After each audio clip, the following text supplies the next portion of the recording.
A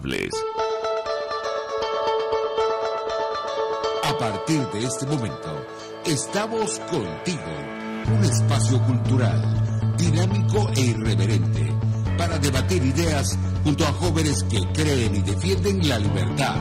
RCR presenta Contigo Liberalmente. Amigos, muy buenas tardes, bienvenidos a este Contigo Liberalmente de este jueves 7 de julio de 2022. Quien les acompaña, Williams Perdomo, el día de hoy, supliendo un poco a mi amiga Claudia Macero, que el día de hoy se encuentra en la Junta Federal de 20 Venezuela. Aprovecho para enviar mi mejor energía, mi cariño y mis respetos a todos los dirigentes de 20 Venezuela que el día de hoy se reúnen para hablar, bueno, sobre política, el futuro, etcétera, y sobre el futuro del partido. Para comenzar el programa, vamos con los créditos y en la dirección general, Jaime Nestares, en la gerencia de producción, Willitzar Calla, en la producción, Malala Nogales, Jay Pacheco Cova y Justo Navarro, en los controles, José Gregorio González, y bueno, quien les habla, Williams Perdomo. No olviden suscribirse al canal de YouTube de Radio Caracas Radio y seguirnos en RCR 750 en todas nuestras redes sociales. También quisiera recordar a nuestros amigos patrocinantes, y me refiero nada más y nada menos que a Habibis Cakes. Y recuerden que con Habibis Cakes pueden poner a disfrutar su paladar con pasteles de cumpleaños, tortas de chocolate, zanahoria, marmoleada, pay de limón, tres leches, tiramisú, bien me sabe, quesillo en todas sus versiones, pinonos de chocolate o arequipe, suspiros y mucho más. Todo esto lo pueden conseguir en Habibis Cakes. Para comunicarse con ellos lo pueden hacer a través del 0412-610-0338. Y recuerden que con Habibis Cakes ustedes compran felicidad y ellos venden amor. El día de hoy tenemos un programa muy especial. Tengo a dos personas increíbles y vamos a estar hablando sobre diversos temas. El mundo, pues, no ha dejado de tener noticias esta semana. También esta mañana se conoció que el primer ministro de Reino Unido, Boris Johnson, ha renunciado a su cargo dentro del partido. Es decir, la semana ha sido bastante movida. A inicios de semana hubo un hecho en Illinois, Estados Unidos, en donde un joven de 21 años asesinó al menos a 6 personas e hirió a 2 docenas de otros ciudadanos durante un evento por el Día de la Independencia en Estados Unidos. Para hablar sobre este tema, vamos a estar conversando con Gregory Jaimes. Gregory es un periodista venezolano que ustedes seguramente conocen. Estuvo muy activo en las protestas, ha trabajado en diferentes medios de comunicación venezolanos y ahora mismo nos llena de orgullo porque es reportero ahora mismo en Telemundo. Bienvenido, Gregory. Hola, buenos días, Williams, y buenos días a nuestros oyentes de Radio Caracas Radio. Un gusto, segunda vez que tengo la oportunidad de hablar con ustedes y con nuestros oyentes en Radio Caracas Radio. Un gustazo, un honor siempre será compartir con ustedes por este espacio de libertad. Y efectivamente, lamentablemente, Estados Unidos se vio envuelto en una celebración un poco triste, un poco deprimente, una celebración del Día de la Independencia manchada de sangre, debido a estos shootings, a estos tiroteos, que sin lugar a dudas siguen generando un ambiente de pánico y de incertidumbre entre quienes vivimos aquí dentro de los Estados Unidos, porque no es que solo pasan estos hechos en fechas icónicas, sigue pasando todos los días. Incluso, aquí, durante mi trabajo en Las Vegas, en la corresponsalía de Las Vegas, me tocó cubrir esta semana una propuesta de toque de queda de la alcaldesa Carolyn Goodman, la alcaldesa de Las Vegas, en la que se propone que un toque de queda para menores de 21 años quienes se han vuelto involucrados en estos tiroteos. Recordemos que Las Vegas en las últimas 3 semanas se ha visto envuelta en tiroteos locales, justamente en el downtown de la ciudad, en el centro de la ciudad, lo que ha generado alarma entre las autoridades. Y justamente esto ocurre en un contexto en el que también la ciudad de Chicago ha sido protagonista de una tragedia nacional en la que ya se confirmó hasta hace 2 días 7 fallecidos a raíz de este tiroteo a manos de un menor de edad.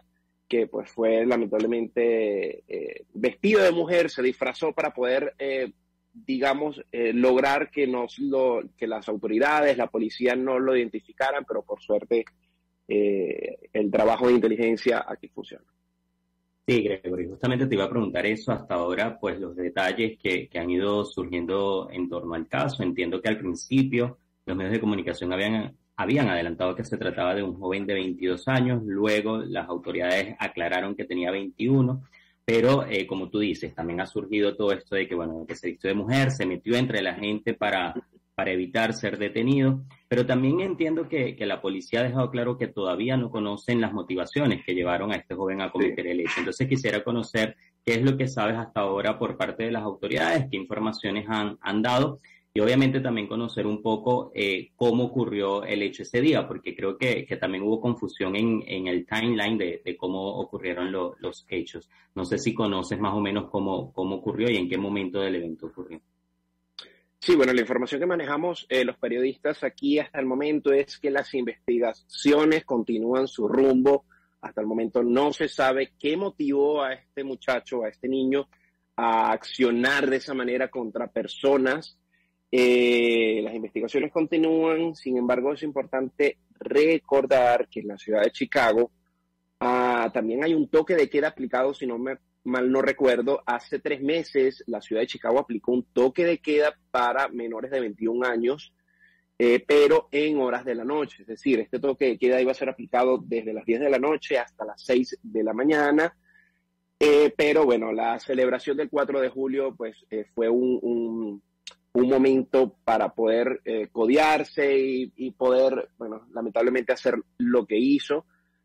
Pero justamente esa fecha se vio envuelta en otro episodio de violencia, en un desfile del Día de la Independencia. La ciudad de Filadelfia también vivió otro episodio de violencia en el que pues una persona, disparó su arma, pero bueno, afortunadamente este evento en la ciudad de Filadelfia no generó víctimas que lamentar.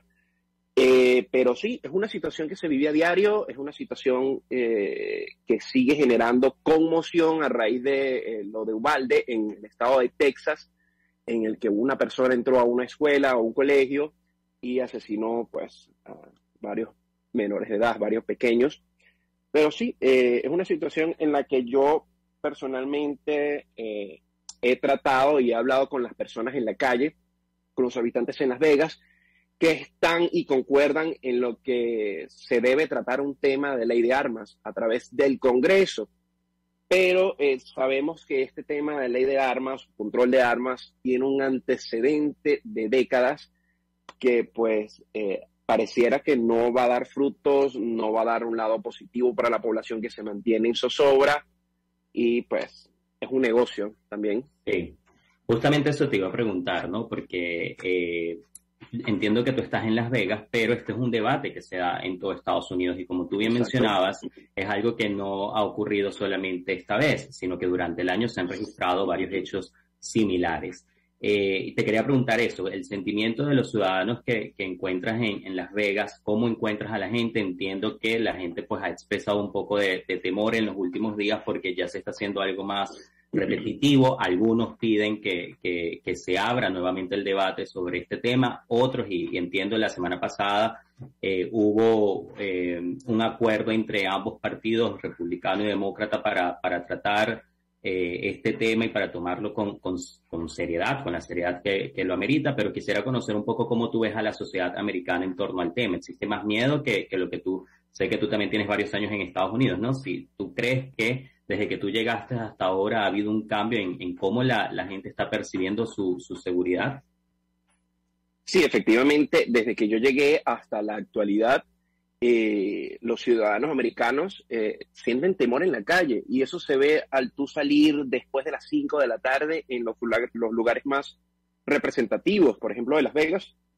La gente local, la gente que reside acá en esta ciudad, evita pasar por esos lugares. Además que tienen el antecedente del tiroteo en Las Vegas que ocurrió en 2017, que asesinó un tiroteo que dejó más de 50 personas muertas, asesinadas, por una persona que pues se montó, entró a un hotel y desde una habitación de un piso alto del hotel disparó contra varias personas que disfrutaban de un concierto de música country. Y Las Vegas particularmente siente más temor que el resto de los estados porque tiene ese antecedente del 2017, que ese tiroteo fue uno de los más, recordemos, fue uno de los más mortales del país, con más víctimas que lamentar. Y lo que se está haciendo del lado de las autoridades, pues poner más cámaras de seguridad, más vigilancia, extender el horario de operatividad de la policía, pero al parecer eso es insuficiente para los ciudadanos, que he hablado con ellos cuando se trata este tema en los reportes, y de verdad que la gente se siente inconforme con el nivel de seguridad que se está viviendo aquí en Estados Unidos a raíz de estos tiroteos que se siguen generando todas las semanas. Al menos en Vegas, en las ciudades de Las Vegas, 2 tiroteos se generan a la semana. Es una situación grave. La gente está decepcionada realmente y concuerda en el que se debe debatir, en que el Congreso debe debatir una nueva ley de control de armas. Bien, bueno, Gregory, también te quería preguntar, cambiando un poco de tema, ¿no? Pero sin dejar de lado lo que sería la política americana y cómo se está desenvolviendo todo. Quisiera conocer un poco cómo va tu visión ahora como periodista. Sé que tienes muy poco tiempo ejerciendo ahora como reportero de Telemundo, y quisiera hablar sobre eso porque, pues, lo decía al inicio del programa, nos llenas de orgullo a los venezolanos que te conocemos y que hemos seguido tu trabajo desde que estabas en el país. ¿Cómo ha sido la experiencia para ti de ahora estar cubriendo la política americana? ¿Cómo has encontrado, digamos, en la sociedad americana ahora que lo estás viendo no como un ciudadano más, sino como periodista? Bueno, Williams, es un plano totalmente distinto al plano venezolano, al plano político venezolano, porque como para nadie es un secreto que el plano político venezolano es conflicto diario, conflicto semanal. Sé que en estos últimos meses ese conflicto, esa diatriba política ha bajado un poco el tono, pero definitivamente las diferencias son de un extremo al otro. Por ejemplo, aquí el cubrir la política para los periodistas es sumamente sencillo, hay un respeto por parte del político hacia el periodista y viceversa, y lo que más disfruto es que hay acceso a la fuente sin ningún tipo de barrera. Eso es lo que me encanta de ejercer la profesión acá, pero no te voy a negar que a veces extraño ese dinamismo en el que nos envolvía la noticia en Venezuela, sobre todo en Caracas, que es una ciudad muy, muy noticiosa. A veces extraño, mira, pasó algo aquí en la autopista Francisco Fajardo y ya llaman motorizado, y esa rapidez, esa inmediatez, a veces es lo que extraño de las coberturas periodísticas en mi país. Pero bueno, agradecido también con mi país, con mi gente, con mis colegas en Venezuela por las experiencias que me brindaron, la ayuda que me brindaron. Y bueno, disfrutando este nuevo plano, quién sabe si en los próximos años pues nos veamos en Venezuela. No se sabe. Claro. Bueno, justamente para vincularlo un poco, que hablabas de la transparencia y de cómo se maneja la información en Estados Unidos, creo que lo hemos visto un poco con este caso, ¿no? El de Illinois, porque hemos visto cómo las autoridades han ido actualizando la información que han ido recogiendo con respecto al caso. Y quisiera justamente preguntarte sobre eso, cómo ha sido el manejar, el tener ese acceso a la fuente, ¿no? Que tú lo comentabas también al inicio. Y este caso creo que nos sirve de ejemplo.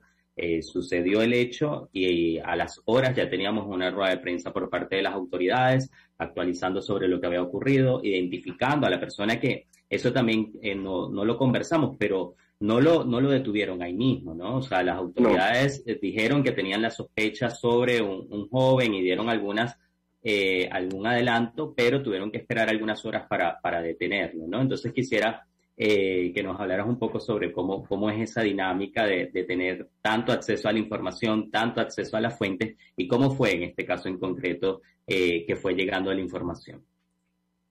Sí, bueno, lo bueno de aquí es que con las autoridades, al momento de solicitar información, uno hace un request, un requerimiento, a través de correo electrónico o por llamada telefónica.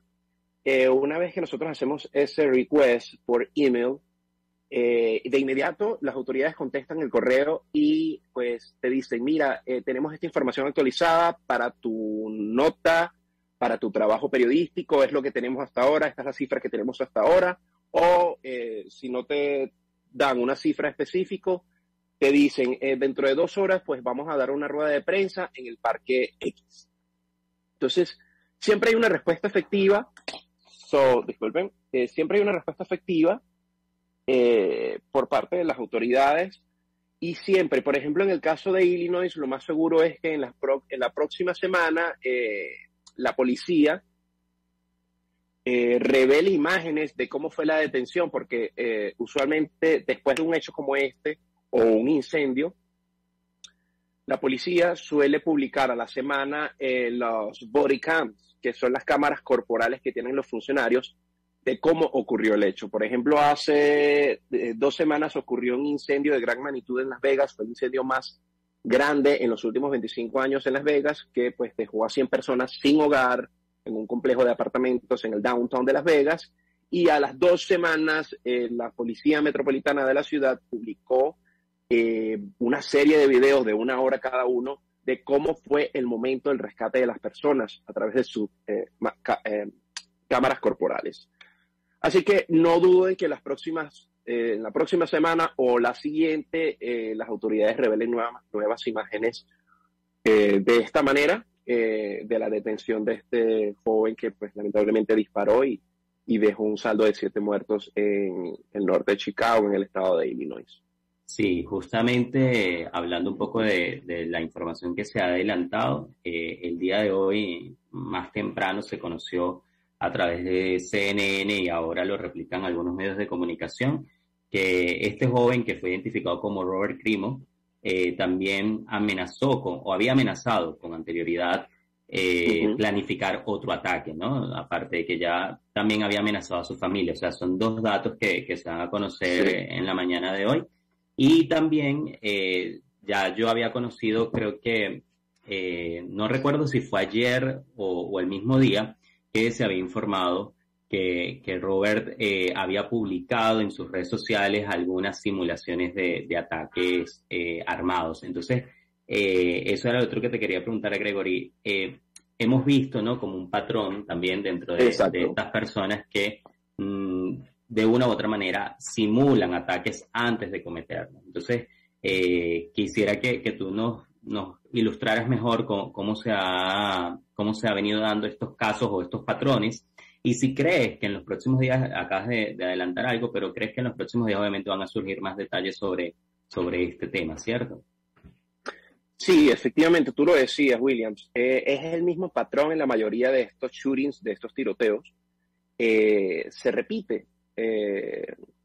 Por ejemplo, si no me equivoco, en el de Uvalde, la misma persona había publicado algo por redes sociales, claro, una amenaza, nadie le prestó atención y miren lo que ocurrió en esta oportunidad con este joven en Illinois. También el mismo patrón se repite y esto ha ido pues repitiéndose en otros episodios de violencia que ya hemos vivido, y también esto se deriva hacia un tema al momento, ya que pues si no se va a generar una nueva ley de control de armas, pues que implementen una ley de adquisición de armas al momento de adquirir una arma, pues que le hagan una prueba o la persona que vaya a pues comprar ese armamento entregue una prueba psicológica que conste que esta persona está bien, está saludable a nivel mental, porque se ha determinado que pues en la última década, que estas personas que han cometido estos crímenes, pues lamentablemente han tenido problemas mentales. No todas, pero sí algunos casos en específico. Claro. Por lo que también se genera ese debate en el que se debe entregar una prueba al vendedor del arma, una prueba psicológica que conste que tu salud mental está bien o no. Entonces, ese debate también está en puertas aquí en Estados Unidos, pero bueno, ya el tiempo lo dirá, ya veremos cómo pues las autoridades y el gobierno responde a esta ola de violencia que pues lamentablemente ha ido increciendo. Sí. Bueno, Gregory, ya para ir cerrando voy a dar una opinión, bueno, personal, un poco en sintonía con lo que acabas de comentar. Yo creo que muchas veces el debate se centra en el control de armas, ¿no? Y creo que este es un tema que hay que tratar con mucha seriedad y que aborda diferentes temas, ¿no? Y dentro de eso, obviamente, la salud mental de las personas que adquieren estas armas y la salud mental, obviamente, de la ciudadanía, ¿no? Creo que es un tema que no se está tratando con tanto énfasis como quizás se habla tanto del control de armas. Creo que tienen que ir ambos en el debate y es un tema, como tú dices, bueno, de toda la historia americana y que obviamente en los próximos días pues vamos a estar viendo. Y bueno, ya para despedirte, sé que también ya pronto empiezan las elecciones en Estados Unidos, empiezan las primarias, luego ya se acercan las elecciones para el Congreso, etcétera. Entonces, bueno, nada, quisiera extenderte el mejor de los ánimos y desear que pues tengas una muy buena jornada electoral y una muy buena jornada periodística, ¿no? Para que disfrutes un poco de esa adrenalina que comentábamos al principio que quizás te hace falta en Venezuela, pues ahora la empezarás a vivir, ¿no? Recorriendo varias partes haciendo o escuchando la campaña de cada uno de los candidatos. Sí, yo a eso iba. Justamente mañana me toca una asignación, una pauta en la que, pues, me toca darle cobertura al expresidente Donald Trump, que visita mañana a Las Vegas porque va a promocionar la candidatura del jefe de la policía aquí de Las Vegas para la gobernación. Okay. Ya empieza la carrera política, ya empieza el dinamismo, ya empieza el corre-corre. Pero bueno, ya veremos cómo se ven los resultados en los próximos meses. Y bueno, extenderle también un saludo a quienes nos oyen, agradecerle al equipo de producción, a todos quienes trabajan arduamente a diario en Radio Caracas Radio por hacer de esto una mejor plataforma para pues seguir llevando voces de libertad a todos los venezolanos. Y agradecido mil veces contigo, con la producción y con los técnicos de este programa, de esta estación. Así que, bueno, encantado de estar con ustedes y unidos a través de esta plataforma. No, muchísimas gracias a ti por acompañarnos, Gregory, y bueno, nada, te deseamos la mejor de la suerte y esperamos seguir conversando para que nos mantengas al tanto de la política americana, ¿no? Que estoy seguro que en los próximos días va a seguir dando de qué hablar. De hecho, me imagino que el presidente Trump hablará sobre este hecho y sobre este debate de las armas en ese evento que va a tener. Así que bueno, para nosotros es un placer tenerte y desearte la mejor de la suerte. Muchas gracias por acompañarnos. Muchas gracias a ustedes. Bueno, conversábamos con Gregory Jaimes. Gregory es periodista venezolano que ahora mismo vive en Estados Unidos y es reportero en estos momentos de Telemundo. Con él conversábamos sobre el tiroteo que ocurrió a inicios de esta semana en Illinois, en el que murieron, según el reporte de la policía, al menos 6 personas y 2 docenas de ciudadanos resultaron heridas por un joven de 21 años, que fue identificado como Robert Crimo. Con esta información vamos a un corte comercial y cuando regresemos vamos a estar conversando con Mariela Palma sobre el plan que tiene o el proyecto que tiene la izquierda en Latinoamérica. Nos escuchamos en un momento nuevamente por aquí contigo liberalmente, perdón. Ya nos escuchamos. Les estamos presentando Contigo, el espacio donde tú y tus dirigentes se escuchan, solo por RCR 750. Amigos, muy buenas tardes. Seguimos aquí en Contigo Liberalmente, un programa de Claudia Macero que el día de hoy tengo la oportunidad de conducir. Antes de continuar, que les comenté que íbamos a conversar la tarde de hoy sobre hacer un análisis político sobre los avances de la izquierda en la región y cuál es el proyecto del socialismo en toda América Latina. Vamos a hacer una cuña y es con nuestros amigos de Perfect Hair. El cambio de look que siempre has soñado, déjalo en manos de los expertos en Perfect Hair. Los especialistas en el corte y la química, alisados, queratina, cirugía capilar, tratamientos más avanzados para el cuidado y brillo de tu cabello, técnicas de coloración en manos de profesionales con más de 40 años de experiencia, secados y peinados para todas las ocasiones. Además, en Perfect Hair también consienten tus manos y pies. Trabajan con sistemas de uñas semipermanentes y tratamiento parafina. No te olvides por preguntar por su depilación de cejas. Ellos están ubicados en el Centro Comercial El Sol, nivel Galería de Santa Paula, en el Cafetal, y pueden seguirlos en @Salón Perfect Hair. Y también tengo que hablar de nuestros amigos de Paraíso Dental, porque llegó a Caracas el Paraíso Dental. Sí, como lo escuchan, tienen todas las especialidades en un solo lugar. Tratamientos de restauraciones estéticas y de conductos, cirugías, prótesis, ortodoncia, peridoncia y odontopediatría. La doctora Sonrisa, de la mano de Paraíso Dental, llegó para hacer de Caracas la ciudad de las sonrisas más bellas y saludables de Venezuela. Ellos están ubicados en la Plaza Madariaga, El Paraíso, en el Centro Comercial Plaza Páez, nivel PO, Consultorio Paraíso Dental. Con ellos se pueden comunicar a través del 0212-481-9776. Ahora sí, vamos a hablar de política, a seguir hablando de política, y para ello hemos invitado a Mariela Palma. Mariela es analista político, licenciada en Comercio Exterior y una gran defensora de las ideas de libertad y de las ideas que van contra el colectivismo, el comunismo, etcétera. Por eso he querido invitarla el día de hoy. Bienvenida, Mariela. Hola, William, muchas gracias por la invitación y muchas gracias a todos los que están sintonizando el programa. Espero compartir con ustedes un análisis interesante sobre todo lo que estamos viendo en Latinoamérica, que como les comentaba William, no es algo aislado tampoco por país, sino que hay todo un tema internacional en eso.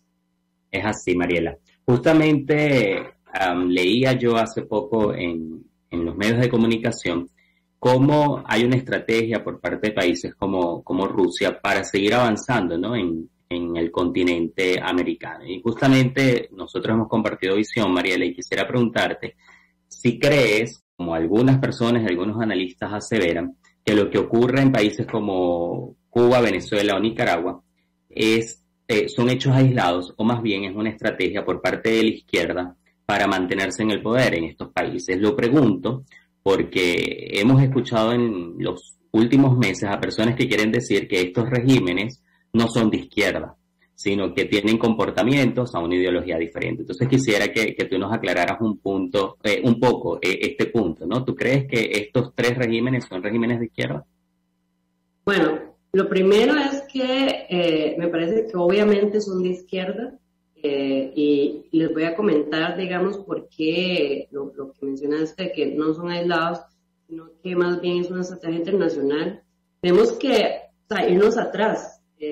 Tal vez no es una izquierda igual a la que hemos conocido, pero sigue siendo una izquierda. ¿Por qué? Bueno, desde que se cayó la URSS, ¿verdad? En el 92 se creó el Foro de Sao Paulo, que fue básicamente esta reunión que se hizo, donde se reunieron líderes de toda la región de Latinoamérica, de izquierda, bueno, más bien de Hispanoamérica, a reconfigurar, ¿verdad?, cuál era su estrategia para volver a tomar el poder, porque obviamente el tema de la Unión Soviética resultó en un fracaso para el resto de la izquierda Latinoamérica, que de hecho estaba respaldada por guerrillas. Teníamos, las FARC, pero no solo eso, el MIR y Sendero Luminoso, y en todos los países teníamos este tipo de terroristas que eran entre guerrilleros y grupos, digamos, militares de guerrillas, que básicamente era esa izquierda que antes de eso tomaban el poder, pero no democráticamente. Cuando el Foro de Sao Paulo se creó, la idea era que la izquierda ya no quería llegar al poder con golpes, con guerrillas, ¿verdad?, y quería hacerlo democráticamente, y el Foro de Sao Paulo, pues, básicamente se las ideó para que empezaran a ganar gobiernos democráticamente, ¿verdad? ¿Qué fue lo que sucedió? Que empezaron a fracasar después de que pues tuvieron el éxito con el Foro de Sao Paulo, de que realmente sí, pues gobernaron por mucho tiempo en la región. Se empezó a hacer muy evidente que las políticas económicas de ellos no funcionan, ¿verdad? O sea, ya era algo que democráticamente iban a perder, porque si había cualquier discusión económica, pues los ejemplos y la evidencia estaban. Ya no era un tema de teorías políticas y económicas, sino de, bueno, ok, pero ustedes aplicaron sus políticas y eso no fracasó, ¿verdad? Entonces ahí es donde se crea esta nueva izquierda, que es la que conocemos hoy, que, bueno, ya venía de hace rato trabajándose, pero, ok, otra vez, cuando hicieron el foro de Sao Paulo, ahora hicieron el de Puebla, que lo hicieron en México. Y es exactamente la misma lógica, reconfigurar a la izquierda. ¿Por qué? Bueno, ya perdimos el debate económico, ¿verdad? Pero entonces utilicemos otro tipo de debates y ahí es donde vemos que esta izquierda ahora es distinta. ¿Distinta en qué sentido? Bueno, las banderas que llevan ya no son las banderas de andar hablando de que las políticas de ellos funcionan en lo económico, sino que están creando grupos minoritarios, ¿verdad? Utilizándolos. Cambiando la retórica y eso me parece súper interesante porque la verdad que lo han hecho bastante bien en el sentido de que le cambian como el sentido y el significado a las palabras y vemos países, no sé, como en Chile, que por ejemplo yo no sé cómo fue que hicieron legítimo el terrorismo, o sea, las manifestaciones, quemar el metro y todo esto, llegaron a hacerlo legítimo y no son terroristas, no es terrorismo, es el estallido social, o sea, están cambiando las palabras, pero al final es lo mismo, es delincuencia, es terrorismo, y tienen como esto de cambiar las palabras, entonces ya no, que no se puede decir negro, ahora se dice persona de color, bueno, ¿cuál es la diferencia? Al final es lo mismo y no tiene nada malo, ¿verdad? Pero a todo es esto como el cambiar esa dialéctica, y ahí es donde creo que, claro, es izquierda, pero es una izquierda distinta a la que conocíamos, simplemente ser figurado. ¿Y por qué sí es izquierda? Y perdón por alargarme tanto. Tranquila. Porque para mí los principios de la izquierda están basados en un autoritarismo y un totalitarismo. Mucha gente se confunde y siempre como que dicen, no, pero es que este gobierno es un poco autoritario, entonces derecha. ¿De dónde sacan que ser de derecha es ser autoritario? Yo creo que pues la derecha siempre ha sido como más de buscar el orden y la disciplina, ¿verdad? Pero eso no quiere decir que sean autoritarios, claro. O sea, es distinto, la gente se confunde un poco ahí, pero que sí ha buscado siempre la izquierda, el control de la población, decirle a la población un estado más grande, hacer, un estado más grande, y claro, si yo quiero que todo esto dentro del estado, bueno, eso es totalitarismo, y eso también es autoritarismo. Entonces, claro. Es de izquierda, claro, porque son los principios de ellos se basan en este colectivismo, ¿verdad? Donde todas las personas que tenemos que hacer lo mismo. Entonces sí, por supuesto que es de izquierda y lo es porque la izquierda per se en sus principios es totalitaria y claro. Es autoritaria. Ahora, justamente hablando de cómo ha avanzado esta izquierda, que por cierto en algún momento Hugo Chávez lo llamó como el socialismo del siglo XXI, ¿no? Y vemos cómo se ha configurado esa estrategia y ese socialismo. Hemos visto algunos patrones, por ejemplo, en Ecuador, ahora mismo que hubo protestas la semana pasada, vimos lo mismo que ocurrió en Chile, vimos lo mismo que ocurrió en Colombia, y al final, pues pareciera ser el mismo guión, ¿no? Empiezan por, como tú dices, por las manifestaciones de una parte de la población y terminan configurándose en la toma del poder. En ese sentido quisiera preguntarte, ¿cómo pueden hacer aquellos que defienden las libertades y las ideas de libertad para enfrentar esta estrategia que ahora está teniendo la izquierda para retomar los poderes en América Latina? Bueno, lo primero es que no tenemos que tener miedo de llamar a las cosas como son, ¿verdad? Yo no sé de qué manera logran que la gente crea que un terrorista no es un terrorista, pero cuando uno se pone a analizar, pues simplemente es porque le cambian la palabra y entonces si vos decís eso, entonces el malo sos vos porque no está bien cómo le hace terrorista a esta persona que acaba de quemar un edificio, o sea, eso no... Wow, ¿verdad? Entonces claro. Yo creo que la manera es decir las cosas como son, o sea, una persona que quema espacios públicos y privados no es un terrorista, pues sí lo es, o sea... yo creo que está en eso, o por ejemplo, ahorita utilizan demasiado, bueno, se ha dado en Costa Rica, ¿verdad? Yo soy de Costa Rica, pero lo he visto en muchísimos lugares, prácticamente en todos lados, que la izquierda comete un acto de corrupción terrible, así, y entonces, no sé, la persona que lo hizo era, no sé, o una mujer, o una persona afrodescendiente, o... Sí, o pertenece a alguna minoría. LGTBI, etc. Entonces, decir y señalar que esta persona cometió un delito, que es corrupción, o lo que sea, entonces ya no es algo correcto, porque estoy señalando que alguien hizo algo mal, cuando no, eso es ahora racismo, transfobia, homofobia. Entonces, no podemos dejarnos ir por eso. O sea, el hecho de que alguien me diga a mí, no, es que sos racista, porque le estás diciendo, no sé, a la vicepresidenta de Colombia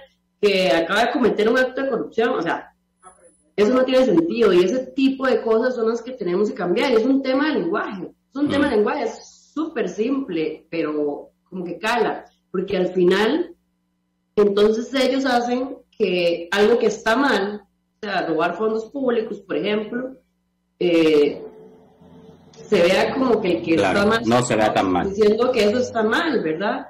Entonces, ese tipo de cosas no podemos, pues, dejarlas pasar, y no podemos como dejarnos amedrentar de que somos racistas. Bueno, ¿desde cuándo el racismo es señalar que una persona hizo algo mal? Cometió un delito. Del color que sea. Mira, entonces yo creo que es eso, o sea, no dejar que ese lenguaje que ellos están utilizando para cambiar el significado de las cosas o las situaciones en sí que están mal, se vuelvan como en contra de uno. Yo creo que es parte de defender y decir la verdad, y o sea, yo creo que la gente puede entender el sentido común de las cosas si uno se los explica, como lo estoy diciendo ahora. Bueno, ¿qué es una persona que quema edificios públicos y privados? Claro. Terrorista. Ahora, es un poco, digamos, complejo, ¿no? Lo que se está viviendo en estos momentos en distintos frentes, especialmente, como ya hemos hablado y hemos mencionado en nuestro continente, ¿no? Y también quisiera preguntarte, sé que es una pregunta un poco compleja, pero tú eres de un país que ha tenido una democracia bastante sólida, y quisiera saber cuál es tu percepción con respecto a las decisiones que toman los ciudadanos de nuestro continente en la política, ¿no? Y lo comento porque, a pesar de lo que tú dices, a pesar de que mucha gente juega, digamos, al sentido común, al saber qué es lo que es bueno y qué es lo que es malo, muchas veces al final también caemos en la trampa de estos sistemas socialistas. ¿Cuál crees tú que es no sé si llamarlo fenómeno, que está viviendo nuestra región, que vuelve a caer en el socialismo, a pesar de que sabemos que los socialistas no funcionan? Bueno, yo sé que estamos hablando de política, pero para mí eso es un tema psicológico, porque todo esto, no sé si alguno de los que escuchan ha leído Psicología de la Psicología de las Masas, que es un libro de Freud. Claro. O sea, para mí ese tema es porque justamente cuando yo hago creer a la gente que esto es lo que está bien, la gente como que sigue eso. Claro. Que, o sea, no, mira, si yo soy bueno y entonces esto es lo bueno, yo sigo con esto, ¿verdad? Yo sí creo también que hay un problema, y es que los seres humanos, nos guste o no, aunque somos los únicos animales racionales, también somos pues personas emocionales. Y todo este tema político, y lo sé porque, bueno, yo también estudié mercadeo, y en mercadeo sucede perfecto cuando uno le habla a ciertas partes, ¿verdad?, del cerebro. No me voy a poner en una clase de mercadeo, claro, ni de psicología, pero a la gente realmente le llega más cuando vos le hablas de emociones. Claro. Y esta gente pues utiliza las emociones de la gente, los sentimientos de la gente.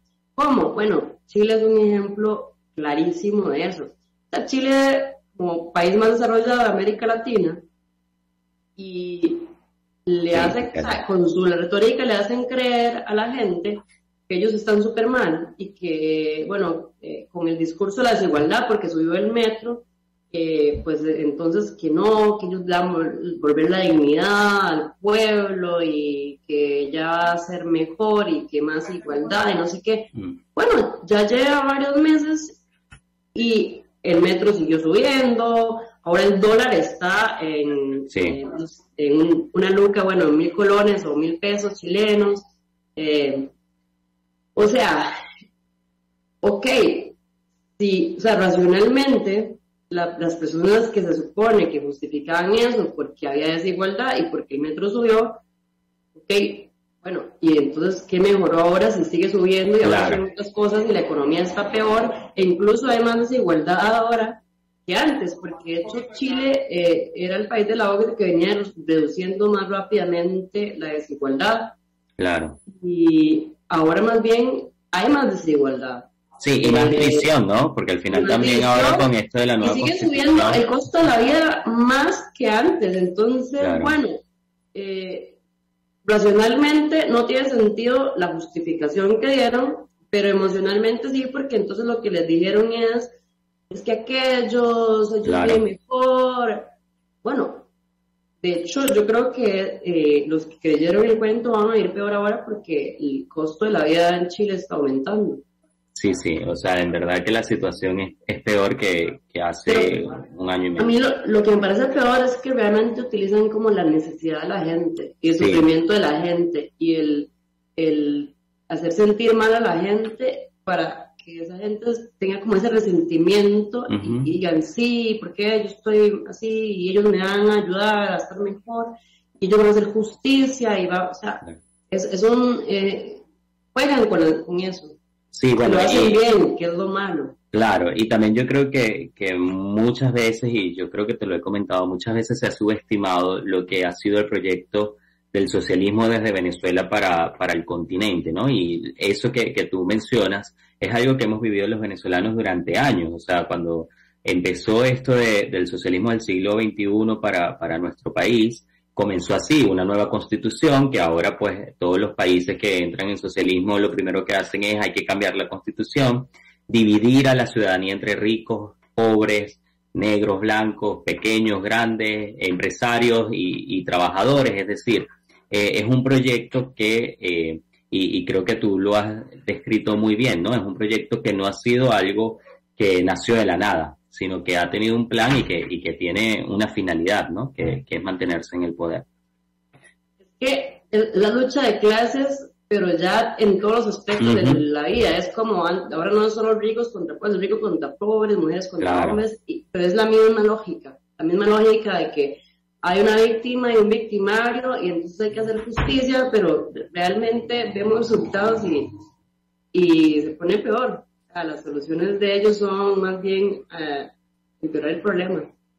Bueno, ya casi llegamos al final, pero para nadie es un secreto, Mariela, que Costa Rica ha sido un país de ejemplo democrático para nuestra región. De hecho, a veces hacemos bromas como, bueno, es que ese es como el país que tiene el sistema perfecto, ¿no? Porque no tienen problemas, es muy baja la inflación, etcétera. Pero quisiera preguntarte, desde la experiencia de los costarricenses, ¿cuál crees tú que es el futuro para América Latina? ¿Crees que es posible que nosotros en nuestra región podamos tener la estabilidad y podamos conseguir que las ideas de libertad triunfen, o eres un poco pesimista con respecto a eso? No, yo soy optimista. Ok. Pero eso es mi estado natural. Yo realmente creo que la gente se va a dar cuenta en algún momento, y creo que ya se está dando cuenta, porque también se les ha ido un poco la mano, ¿no? La izquierda se ha izquierdizado más. Claro. Ya ahorita andan súper radicales.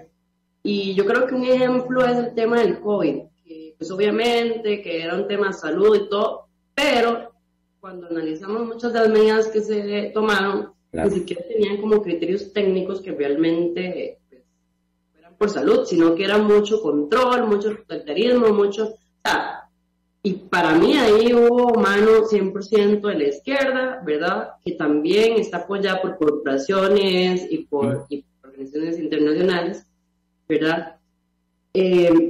Pero ya hoy en día, por lo menos en Costa Rica, que ya no se usa mascarilla en ninguna parte y tampoco es obligatoria la vacuna ni nada de eso, como que la gente, pues, ve que no pasó nada terrible, o sea, como que no cambiaron las Claro. cosas con unas medidas y con otras.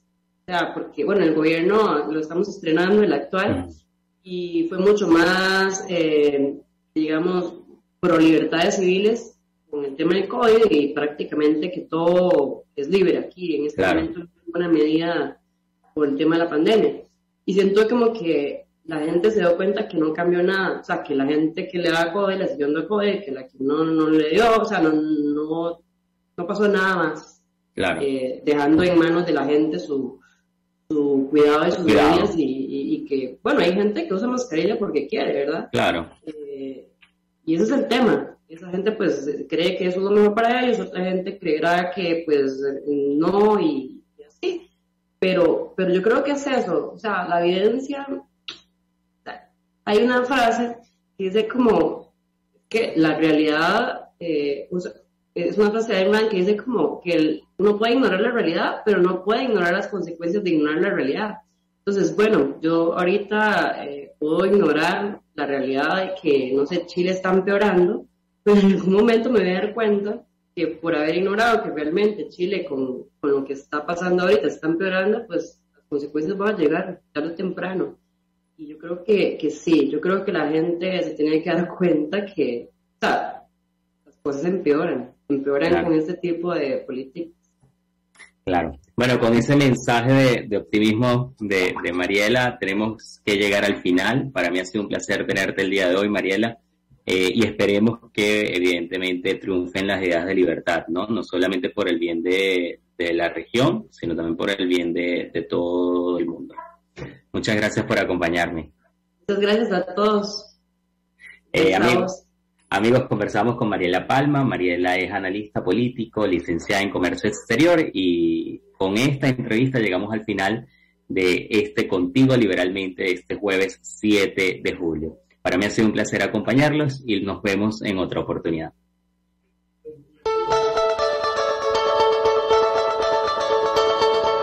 RCR presentó Contigo, donde la pluralidad de pensamiento confluye. Solo por RCR 750.